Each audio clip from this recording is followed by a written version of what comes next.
안녕하세요. 여러분의 프로젝트를 한 단계, 아니 몇 단계는 더 업그레이드 시켜줄 아주 스마트한 구동사, 페이즈 인에 대해 알아볼 시간입니다. 준비되셨죠? 시작해 볼게요. 자, 한번 상상해 보세요. 회사에 정말 중요한 새로운 시스템이나 정책을 도입해야 해요. 근데 이걸 갑자기 확 밀어붙이면 상상만 해도 혼란스럽고 여기저기서 불만이 터져 나오겠죠? 어떻게 하면 이 거대한 변화의 물결을 아무런 혼란 없이 아주 부드럽게 우리 편으로 만들 수 있을까요? 바로 여기에 그 해답이 있습니다. phase in. 말 그대로 단계적으로 도입한다는 뜻이에요. 이건 변화라는 폭탄을 그냥 한 번에 뻥 터뜨리는 게 아니라 아주 섬세하게 차근차근 단계별로 적용해서 충격은 최소화하고 성공률은 최대로 끌어올리는 정말 세련된 전략이라고 할 수 있죠. 이 phase-in 전략은 보통 이런 3단계로 진행돼요. 첫 번째, 파일럿 프로그램으로 아주 작게 시작해서 이게 정말 괜찮은지 테스트해보는 거죠. 그리고 두 번째, 단계적 출시로 범위를 조금씩 넓혀가면서 안정성을 확보하고 마지막으로 전면 시행으로 성공적으로 안착시키는 겁니다. 어때요? 생각만 해도 훨씬 안정적으로 느껴지지 않나요? 좋습니다. 이제 이론은 충분히 알았으니 실제 현장으로 가봐야겠죠. 이 페이즈인이라는 전략이 거친 건설 현장에서는 과연 어떻게 빛을 발하는지 생생한 사례들로 바로 확인해 보겠습니다. The contractor decided to phase in the new safety monitoring system, starting with high-risk areas before expanding it to the entire site. 자, 이 문장을 한번 보세요. 도급업체가 새로운 안전 모니터링 시스템을 도입하는데 그냥 전체 현장에 한 번에 쩍 간 게 아니에요. 가장 위험 부담이 큰 high-risk areas부터 phase in, 즉 단계적으로 도입했습니다. 이게 바로 리스크 관리의 정석이죠. 문제가 생겨도 초기에 작은 범위에서 잡을 수 있고 또 가장 필요한 곳부터 효과를 볼 수 있으니 정말 현명한 방법입니다. To minimize disruption, the site manager phased in the new equipment check procedure over 3 weeks, allowing each crew to adjust gradually. 이번 사례는 사람에 초점을 맞추고 있어요. 새로운 절차를 도입할 때 가장 큰 장벽은 사실 사람들의 익숙함이잖아요. 그래서 현장 관리자는 3주라는 충분한 시간을 두고 새로운 장비 점검 절차를 점진적으로 phase in 한 겁니다. 팀원들에게 적응할 시간을 주는 것. 이게 바로 성공적인 변화 관리의 핵심 포인트입니다. The company phased in the updated traffic control plan to ensure subcontractors understood the new routing before full enforcement. 이건 안전과 정말 직결되는 문제죠. 회사는 새로운 교통 통제 계획을 전면적으로 시행하기 전에 협력업체들이 새로운 동선을 완전히 이해하고 숙지할 수 있도록 phased in 했어요. 이건 단순히 우리가 바꿨으니 무조건 따르세요가 아니라 우리 함께 안전하게 적응해 갑시다라는 신뢰의 메시지를 주는 겁니다. After initial training, the superintendent phased in the digital inspection forms, beginning with structural works and later adding MEP trades. 디지털 전환, 요즘 가장 큰 화두 중 하나죠. 여기서도 페이즈인 전략이 아주 유용하게 쓰입니다. 현장 소장은 디지털 검사 양식을 도입하면서 처음부터 모든 공종에 적용하는 무리수를 두지 않았어요. 구조공사라는 특정 분야에서 먼저 시작했죠. 새로운 기술을 도입할 때는 이렇게 작게 시작해서 성공 사례를 만들고 그걸 바탕으로 확장해 나가는 게 정말 중요합니다. Due to complex utilities, the construction team phased in the trench shoring protocol to test its effectiveness in varying soil conditions. 자, 마지막 건설 현장 사례는 기술적인 도전에 관한 내용이에요. 복잡한 지하 매설물에 토양 조건도 제각각이고 변수가 너무 많죠. 이럴 때일수록 페이진이 정말 필요합니다. 흙막이 규약을 한 번에 적용하는 게 아니라 단계적으로 적용하면서 각각의 다른 조건에서 안정성이 확보되는지 꼼꼼하게 검증하는 거죠. 정말 신중하고 전문적인 접근법이라고 할 수 있겠습니다. 자, 이제 헬멧은 잠시 벗어두고 설계실로 한번 가보시죠. 복잡한 도면과 정밀한 계산이 오가는 이 엔지니어링 분야에서 페이지에는 과연 어떻게 활용되고 있을까요? The engineering firm phased in the updated BIM standards, starting with civil models before applying them to architectural and mechanical packages. 빔 표준을 업데이트하는 거, 이거 정말 큰일이거든요. 이 엔지니어링 회사는 토목 모델부터 시작해서 건축, 기계 순서로 점진적으로 phase in 했습니다. 모든 부서가 동시에 혼란에 빠지는 대신 한 부서씩 안정적으로 전환하도록 만든 아주 영리한 방법이죠.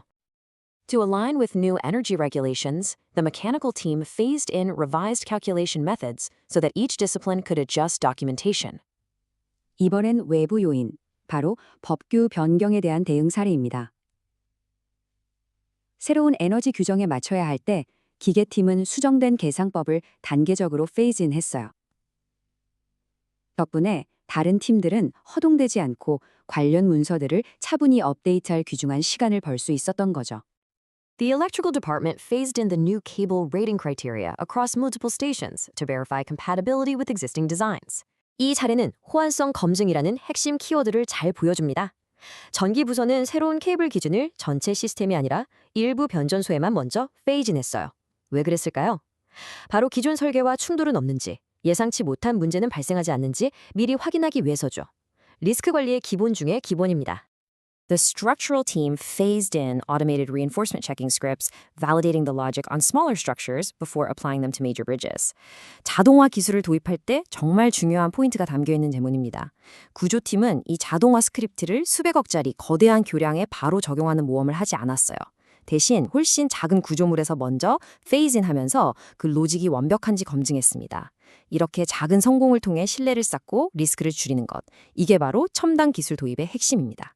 The design manager phased in the coordination review workflow by introducing model-based comments first, then implementing automated clash reports afterward. 업무 프로세스, 즉 일하는 방식 자체를 바꿀 때도 페이즈인은 정말 유용합니다. 이 설계 관리자는 협업 방식을 한 번에 뒤집지 않았어요. 먼저 모델 기반 코멘트 기능을 도입해서 팀원들이 익숙해지게 한 다음 그 후에 자동 간섭 검토 기능을 추가했죠. 변화의 속도를 조절해주는 멋진 리더십이 엿보이는 부분입니다. 자, 이제 마지막 퍼즐 조각을 맞출 시간입니다. 현장과 설계를 모두 아우르는 프로젝트 관리자의 관점에서 페이즈인은 과연 어떻게 팀과 프로젝트를 성공으로 이끄는 강력한 도구가 될까요? The PM phased in the new reporting framework, beginning with weekly summaries and later adding KPI-based dashboards. 프로젝트 매니저가 새로운 보고 체계를 도입하는 상황이네요. 처음부터 복잡한 대시보드를 떡하니 들이미는 대신 아주 간단한 주간 요약으로 시작해서 점차 KPI 기반의 대시보드를 추가하는 방식으로 phase-in 했습니다. 팀원들이 변화에 압도당하지 않도록 배려하는 모습이 인상적입니다. To reduce resistance to change, the PMO phased in the updated procurement policy across project teams over several cycles. 바로 이 문장이 phase-in의 핵심 목적, 즉 변화에 대한 저항 줄이기를 아주 명확하게 보여주고 있어요. PMO는 새로운 구매 정책을 여러 프로젝트 주기에 걸쳐서 천천히 phase-in 함으로써 팀원들의 심리적인 저항을 줄이고 아주 자연스럽게 정책을 안착시켰습니다. 정말 전략적인 접근법이죠. The project manager phased in the revised risk assessment matrix, applying it initially to critical work packages before enterprise-wide adoption. 여기서의 키워드는 바로 선택과 집중입니다. PM은 수정된 리스크 평가 매트릭스를 전사적으로 적용하기 전에 가장 중요하고 위험도가 높은 핵심 업무에 먼저 phase-in 했어요. 한정된 자원으로 가장 큰 효과를 내야 할 때 이렇게 가장 효과가 필요한 곳에서 먼저 검증하는 것이죠. When introducing digital signatures, the PM phased in the process by piloting it with internal approvals before extending it to contractors. 이야, 이건 파일럿 프로그램의 아주 교과서적인 사례네요. 전자서명을 도입할 때 외부 계약업체라는 더 큰 리스크에 노출시키기 전에 먼저 내부 결제라는 통제 가능한 환경에서 페이즈인 했습니다. 내부에서 시스템을 완벽하게 다듬고 난 후에 외부로 확장하는 것 정말 중요합니다. As part of the transition plan, the PM phased in resource allocation software to ensure all departments adjusted without major workflow disruption. 대규모 소프트웨어를 전환하는 일, 생각만 해도 머리가 아프죠. 이럴 때 페이즈는 정말 구세주나 다름없습니다. 이 PM은 자원 배분 소프트웨어를 단계적으로 도입해서 모든 부서가 업무 흐름에 큰 차질 없이 새로운 시스템에 적응하도록 도왔습니다. 비즈니스의 연속성을 지키는 아주 현명한 방법이죠. 와, 지금까지 정말 다양한 사례들을 살펴봤네요. 그렇다면 오늘 우리가 배운 페이즈인의 핵심 가치는 과연 무엇일까요? 딱 한 장으로 정리해 보겠습니다. 이 표를 보시면 그 차이가 정말 극명하게 드러납니다. 페이즈인 접근법은 점진적이고 리스크가 낮으며 모든 것이 통제 가능한 계획된 변화에 가깝습니다. 반면에 갑작스러운 전면 도입은 혼란스럽고 리스크가 높으며 통제가 불가능한 사건 사고에 가깝죠. 여러분은 어떤 방식의 리더가 되고 싶으신가요? 이제 여러분의 프로젝트를 한번 돌아볼 시간입니다. 다음 분기 혹은 바로 다음 주에 여러분은 어떤 새로운 변화를 페이즈인 하시겠습니까? 오늘 배운 이 전략적인 접근법이 여러분의 성공에 아주 큰 도움이 되기를 바랍니다.